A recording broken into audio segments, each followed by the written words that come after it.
Hi guys, so today I'm going to be teaching you how to fly cell towers. And before you even get to this point in the video where I'm at right now, the first thing you want to do is go ahead and set a point of interest right in the top center of the tower.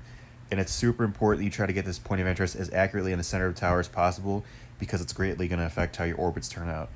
So once you go ahead and get the first point of interest set in the center of the tower, what you want to do is go ahead for the first orbit and get about 50 feet above the tower and go ahead and set the radius to 50 feet and go ahead and put a 2-minute orbit on. Uh, Also, you want to make sure that you have the center of the tower right there in the screen. It doesn't really matter what your gimbal setting is as long as the center of the tower is right there with your center crosshair and in the middle of the center grid right there. So that's just important for the first orbit right here. And I'm just going to go ahead and speed things up from here because it's pretty much the same thing till we go ahead and get to our second orbit where we're going to change things just a little bit.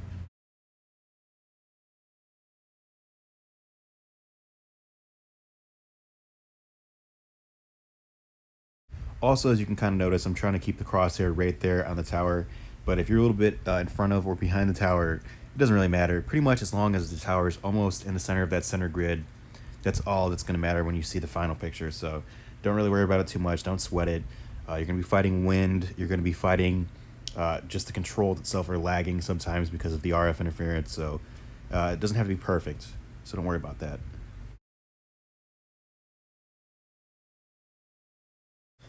All right, so here's where we're going to change things up a little bit. First of all, you want to notice that I'm continuing to take photos as I'm transitioning from 50 feet to 35 feet for the second radius.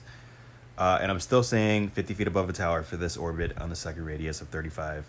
And still 2-minute orbit, so you got to go ahead and change the orbit speed back to 2 minutes. It doesn't have to be perfect on 2 minutes when you go ahead and start, because a lot of times it'll change like that.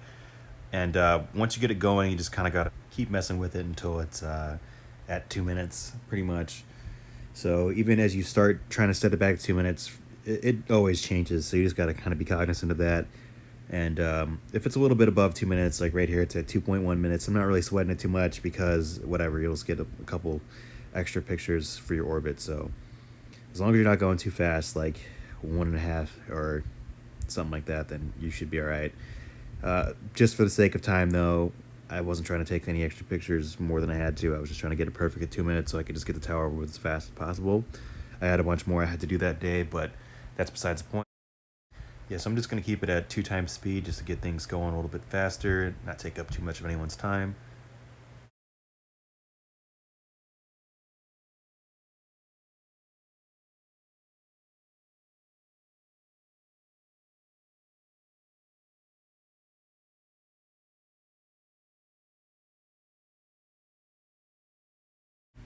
All right, so here is the most important orbit. All right, this is our third orbit, and we want to go ahead and do is set our gimbal to 45 degrees, which is basically where the bottom end of that gimbal ball is at the bottom end of the recording ball, and I believe that's 5 notches on the gimbal line. And then you want to go ahead and drop down to the center of the tower and have the center of the tower right there where the crosshairs at, and keep your orbit going at 2 minutes. And from here on out, you cannot touch the gimbal. The gimbal has to remain at 45 degrees for the whole entire rest of this third orbit here. Yeah, so it's just for the other two, just as a reminder, the first orbit, you just want the center of the tower and the center of the screen. It doesn't matter what degree your gimbal's at. And then for the second orbit, you just want the top of a tower in the center of the screen. It doesn't matter what the gimbal degree is at. And then, like I said, for this third one, it is important that you absolutely do not touch the gimbal for this. It has to remain at 45. And basically what you want to do to try to keep the same frame of reference in picture is to just adjust your altitude. You don't want to move in any closer, any further. Your radius has to remain at 35 feet. That's very important. So you're kind of just modulating your altitude to try to keep the same frame of reference in the picture. And you don't want to look at the altitude numbers here because the altitude numbers, they're going to change quite a lot actually. So especially when you get close to the antennas, there's a lot of interference with the EMF and all that stuff on the electronics. So it definitely is not as accurate. Sometimes it could be even 10 feet off. So yeah, it's kind of got to modulate the throttle up and down to try to keep the same frame of reference in the picture here. Like basically all you got to do is just pick something out and you just want to use that as a reference point and just kind of stay on that. So I'm using the center of the tower there as a reference point, and I'm keeping my crosshair on that. So as the UAV wants to move up and down, I'm just basically fighting that and doing whatever adjustments I need to do to keep the crosshair right there in the same position on the center of the tower. Alright, so getting close to ending this first orbit here of our third orbit. And alright. Once you get to this point, you want to just drop down 10 feet and remain on 2-minute orbits. And right here, it gets a little bit trickier to try to save same reference point. So as you can see here, I'm using that grid line, the top of the middle grid line, to try to kind of cut up the center of a tower. So think about it as if like you're trying to split that object or like paint it or whatever. So I'm basically painting a line with that grid on the top center of the tower. So yeah, I'm just using that as my frame of reference and adjusting the altitude up and down. As you can see, it gets a little bit more intensive trying to fight the wind and everything else. So you just kind of try to keep doing that until you get to the next orbit, and then again, you're going to drop down another 10 feet here in a second.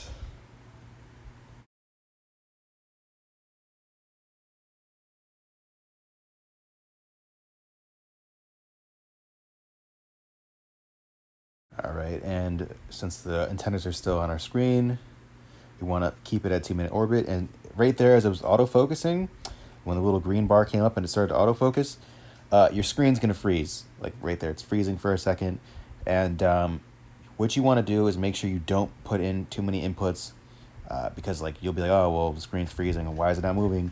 It's going to move. You're just not seeing it move. So if you go ahead and put too many inputs in while it's doing that, while it's autofocusing, you might end up way to the left or to the right of the tower, and it'll mess up your whole orbit, or that part of the orbit at least. And I mean, it's fine as long as it's not out of the center grid, but it just doesn't look as clean when you go ahead and put it in the map.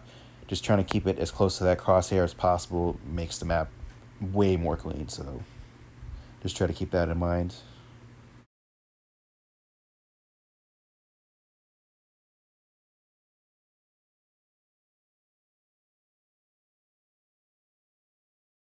So again, we're going to continue to drop another 10 feet. Even though the main set of antennas aren't on the screen, there's just that one little peripheral antenna right there. Doesn't matter. Still want to do a 2-minute orbit. It's a small tower, so it's not going to kill you to go ahead and just keep that on there and do the 2-minute orbit. So yeah, just keep it at 2 minutes.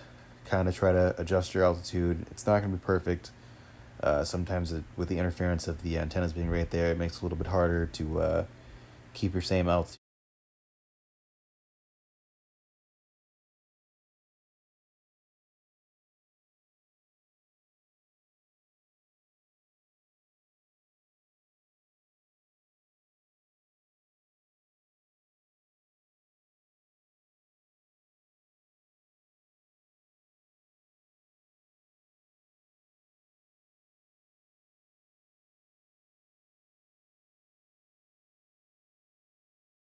All right, so now we're to the point where we can go ahead and drop 15 feet, since none of the antennas are on the screen anymore, and we can go ahead and change the orbits from 2 minutes to 1.5 minutes.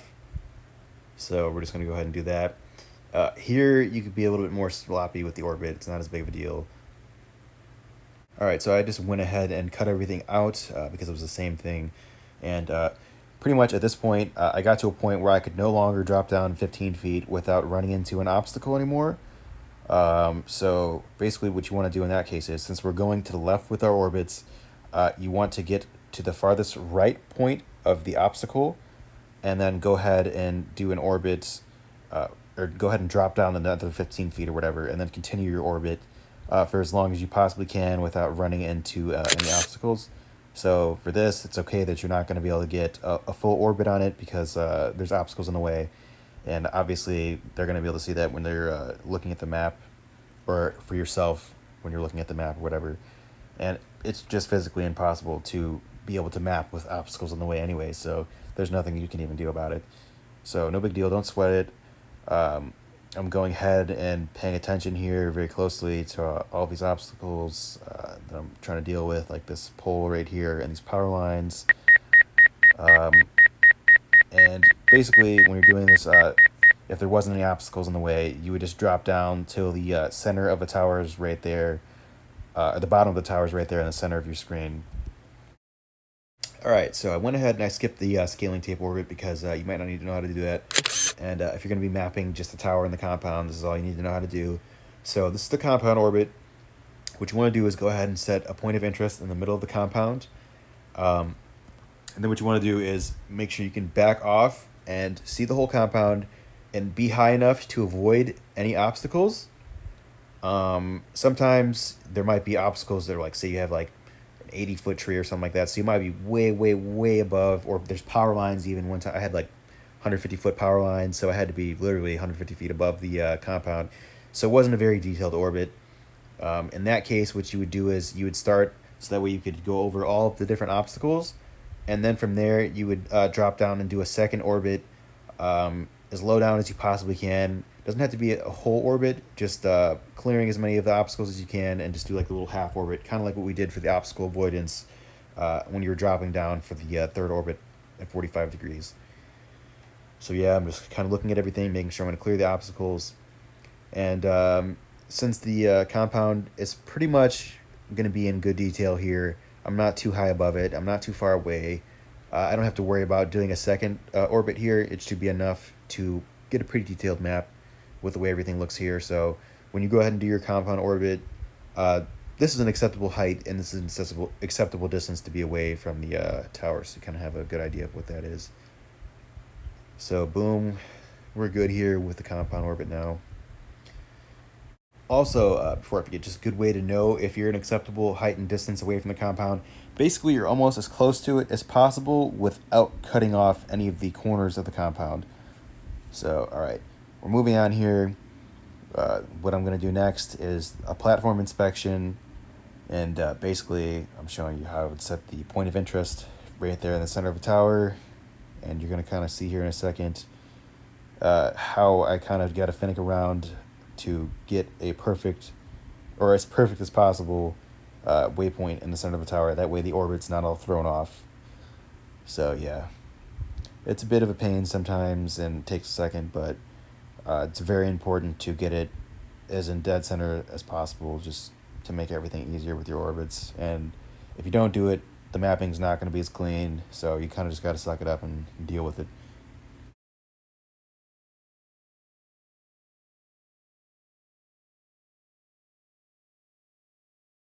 Okay, so now that I have the point right there in the center, I kind of hover around it for a second to make sure that it's not moving around, because sometimes you'll think it's at the point in the center, and you kind of go and hover over the center, and then it's like 1 foot, 2 foot, 3 foot off.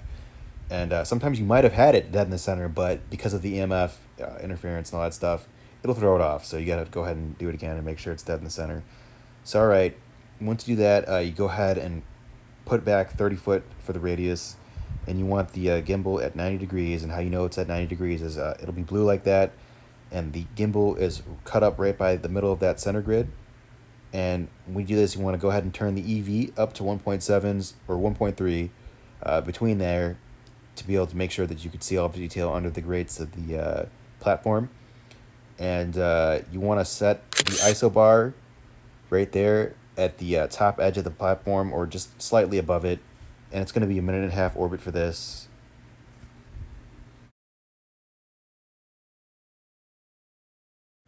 Well, actually, I had it at 1.6, but it's no big deal. 1.6 is going to be fine. You're just going to get extra pictures for your orbit. It'll be a little bit more detailed, a little bit more overlap, so no big deal.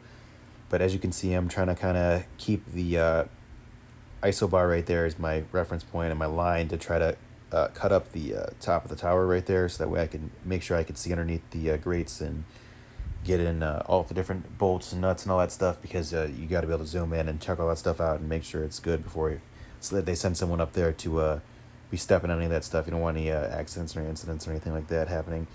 So, all right, this last part that I'm doing right here is the rad orbit.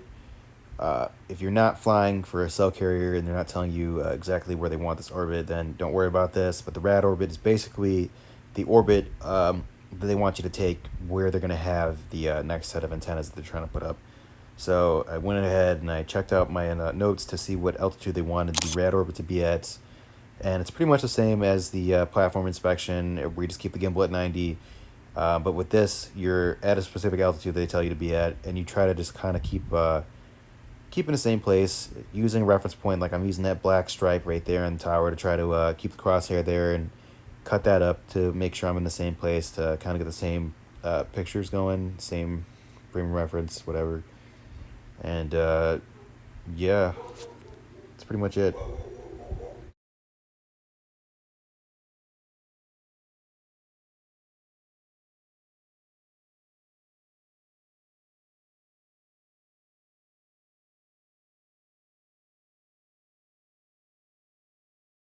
All right, just to kind of wrap things up, this is what it should look like again on your screen when you're doing the platform inspection. The ISO bar right there at the top of the platform, cutting everything up, and then the gimbal at 90. And then for the third orbit, when you have your gimbal at 45, this is what the 45 degrees should look like. The bottom of the gimbal ball right there, flush with the fifth line of the gimbal notch. And this is what it should look like for the fourth orbit when you have the tower right there on the side of the screen.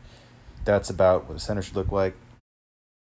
And then for the second orbit, this is what it should look like when the top of the tower is in the center of the screen.